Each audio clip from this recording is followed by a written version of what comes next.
Nishi and Harry were a newly married couple, excited about starting their life together. They enjoyed their early days, but there was a small issue. They had married without Nishi's mother's approval. Nishi came from a middle-class family, and her mother had always worried about her future. One day, Nishi's friend Elizabeth came over. She looked a bit hesitant. "Nishi, I need to tell you something," she said, sitting down at the kitchen table. "What happened?" Nishi asked, sensing something serious. Elizabeth looked down, trying to find the right words. "I saw Harry with another woman. I think he's having an affair." Nishi froze, unable to believe what she was hearing. "No, that's not possible." "You must have misunderstood, Elizabeth. Harry loves me, he wouldn't do that." Elizabeth didn't push the matter further. But Nishi couldn't shake the feeling that something was wrong. She tried to ignore it, hoping things would get better. A few weeks later, Nishi discovered she was pregnant. She rushed to tell Harry. "Harry, I have some amazing news. We are going to have a baby," Nishi said, her eyes shining with happiness. But Harry's reaction wasn't what she expected. "Oh, okay," he muttered, barely looking up from his phone. Nishi was stunned. "Aren't you happy?" she asked, her voice trembling slightly. "I don't know if this is the right time," Harry replied coldly, walking out of the room. As the weeks went on, Harry became more distant. Nishi noticed that he wasn't giving her any money for groceries or her doctor visits. One day, she gathered the courage to ask him directly. "Harry, I need money for the hospital and my medicines. Can you give me some?" Harry shrugged. "I can't afford it right now." Nishi couldn't believe what she was hearing. "What do you mean?" "This is important, Harry. I need this for our baby."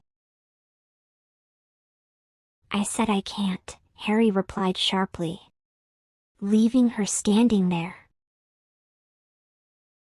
Realizing that she couldn't depend on him, Nishi decided to take matters into her own hands.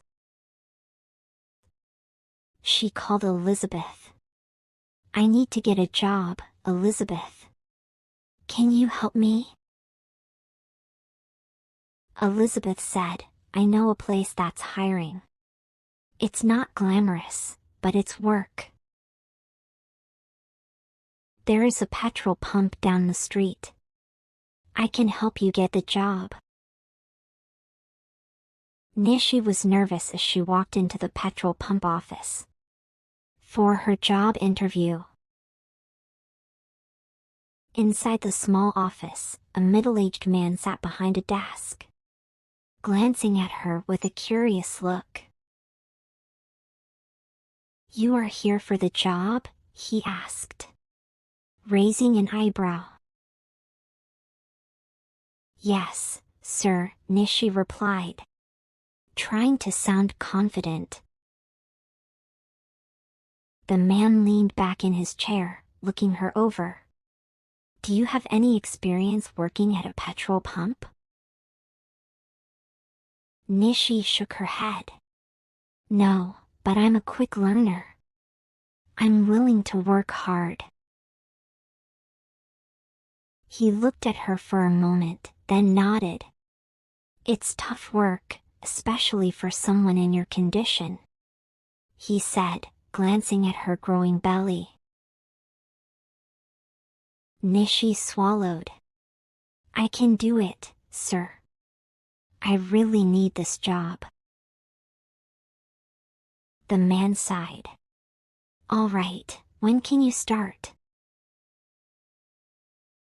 A smile spread across Nishi's face. "I can start tomorrow." "Good. Be here at 8 a.m., he said, handing her a form. "Fill this out, and welcome to the team." Nishi left the office, feeling a mix of relief and excitement. It wasn't a glamorous job, but it was a start. On Nishi's first day at the petrol pump, she felt both nervous and excited. She put on her uniform and walked to the pump, where her boss was waiting to guide her. "Okay, Nishi," he said, showing her the fuel machine. "It's easy. You press this button, pick up the nozzle, and fill the tank. Understand?" Nishi nodded, paying close attention. "Got it," she replied. A car soon pulled up, and the driver rolled down the window. "Fill it up with 15 liters, please," he said. Nishi checked the price quickly. "That will be $20, she said confidently. Taking a deep breath, Nishi grabbed the nozzle and started pumping fuel. The sound was loud, but she stayed focused, making sure to do everything right.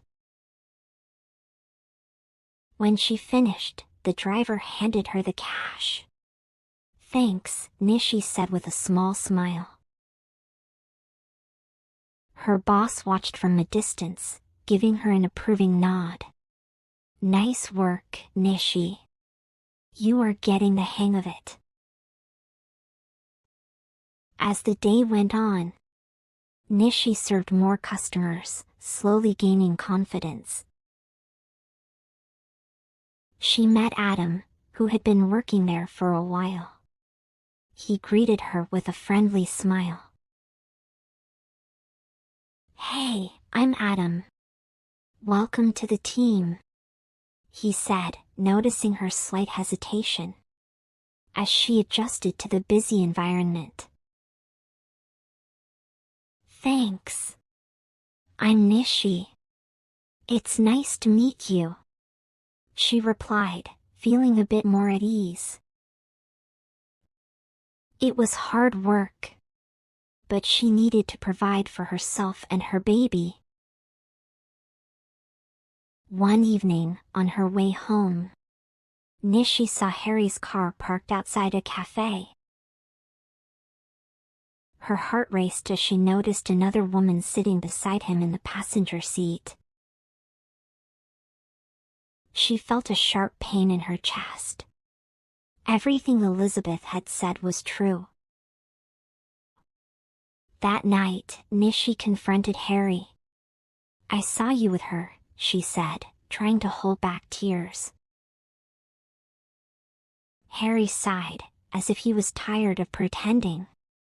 "Yeah, I have been involved with her." Nishi was crushed. "How could you do this to me? I'm your wife, and I'm pregnant." Harry didn't care. "I don't want this life anymore, Nishi. I'm in love with someone else." Days passed with tension filling the house. One evening, Harry said the words that shattered Nishi's heart. "You should pack your things and leave. I'm marrying her. There is no place for you here anymore." Nishi's eyes filled with tears. Harry, please. I'm pregnant. You can't just throw me out like this. Harry coldly replied, I don't care about this child. I didn't want it in my life. Nishi packed her bags and left. She went to her mother's house. Knocking on the door, she hoped for a comforting embrace. But her mother, still angry about the marriage, shook her head. I told you not to marry him, Nishi. You didn't listen. I can't help you now. Tears streaming down her face, Nishi turned and left. She wandered the streets, her heart heavy. Then she thought of Elizabeth. With no other option, she made her way to her friend's house. When Elizabeth opened the door, she was shocked to see Nishi standing there, disheveled and broken. Oh, Nishi, come inside, she said gently, wrapping her arms around her.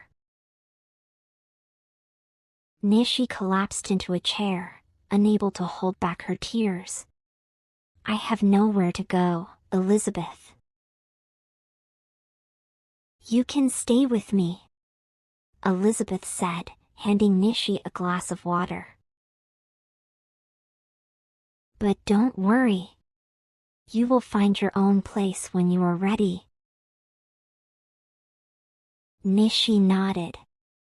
I'm going to look for a small flat. I don't want to be a burden.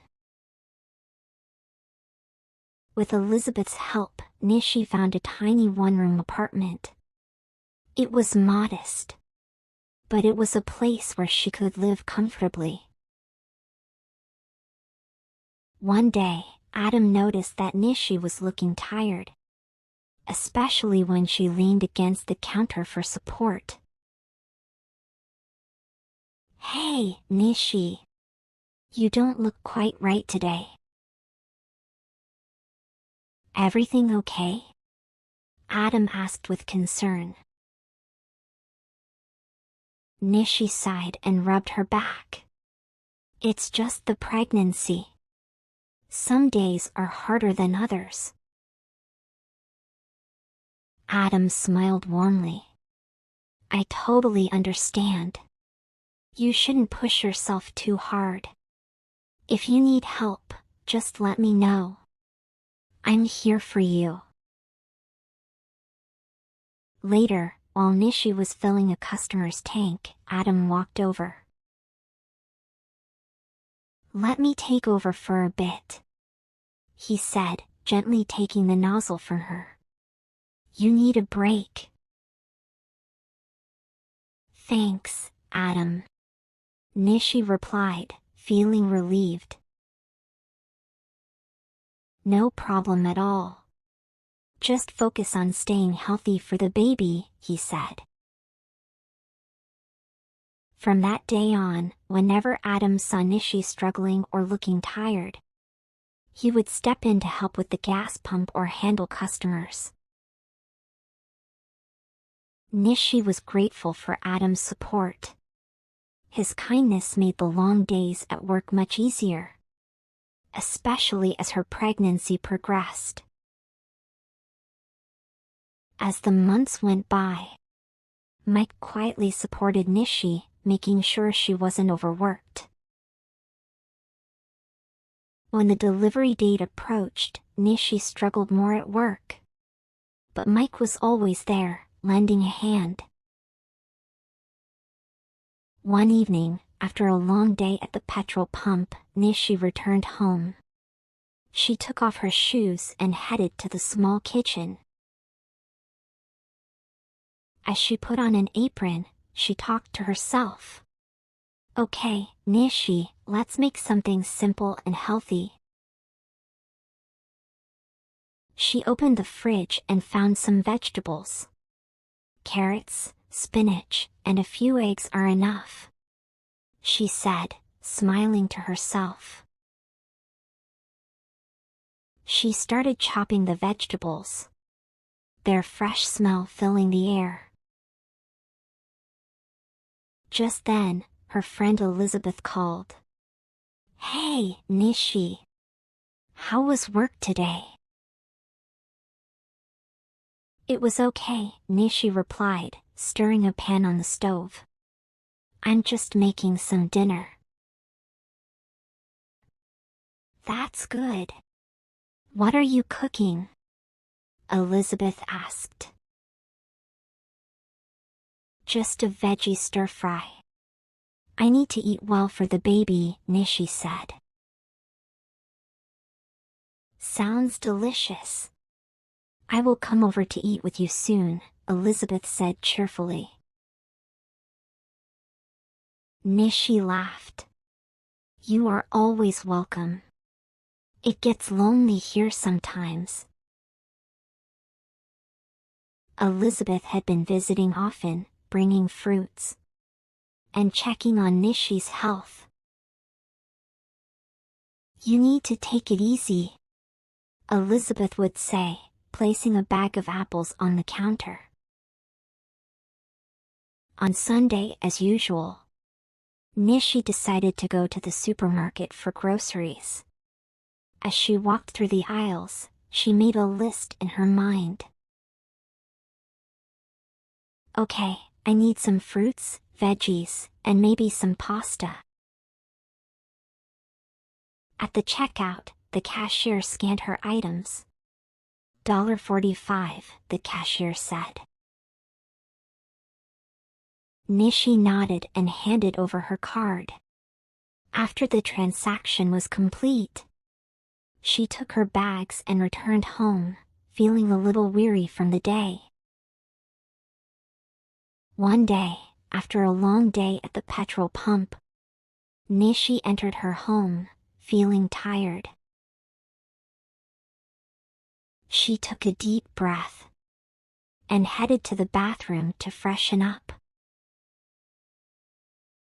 After washing her face, she felt a little better, and then picked up a broom to sweep the floor. Just then, her friend Elizabeth called. "Hey, Nishi. Are you okay? You sound exhausted." "I'm just cleaning up a bit," Nishi replied, pausing to catch her breath. "It's a lot sometimes." "Take it easy.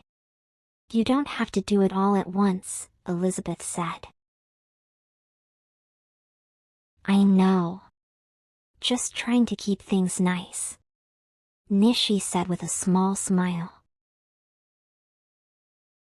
Finally, the day came. Nishi went into labor and was rushed to the hospital. Mike and Elizabeth stayed with her throughout the night, holding her hand and reassuring her. Finally, Nishi gave birth to a beautiful baby girl. Sarah, they named her, smiling as they looked at the tiny newborn. After being discharged, Nishi returned to her flat with Sarah. It wasn't long before she had to return to work, so she found a daycare to leave Sarah during the day. Every evening, she would pick up her baby and carry her home, exhausted but happy to see her child. A year passed, and Sarah grew into a playful little girl. Mike had stayed close to Nishi, always helping out and showing that he cared deeply for her. One day, he gathered the courage to talk to her seriously. "Nishi, I have been thinking. I care about you a lot. I want to be here for you and Sarah." Mike said, "Will you marry me?" Nishi was taken aback. "Mike, I'm scared. I've been through so much." I don't know if I can trust anyone again. I'm a divorced woman and a single parent. Mike gently took her hand. I understand, but I promise you I will take care of both you and Sarah. You don't have to go through this alone. Nishi still hesitated. So Mike asked Elizabeth for help.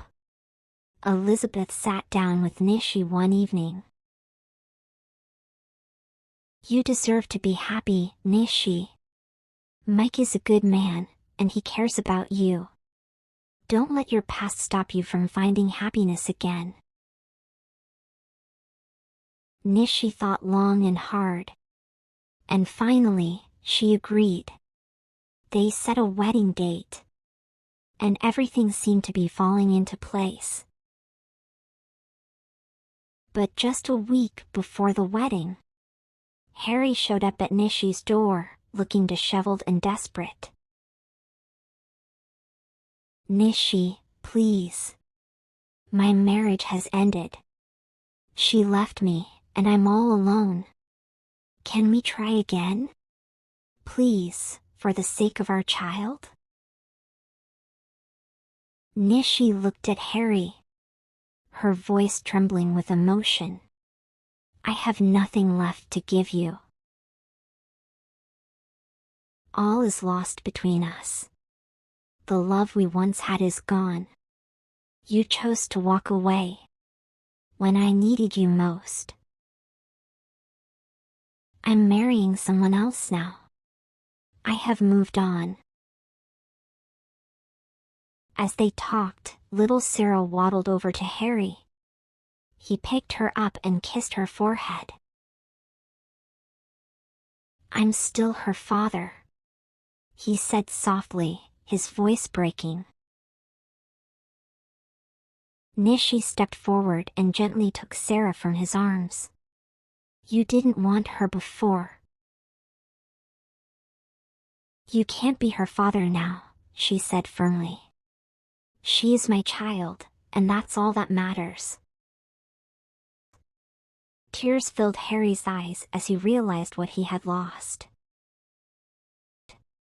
He looked at Nishi one last time before quietly walking away, leaving her to the new life she had built with love, strength, and hope.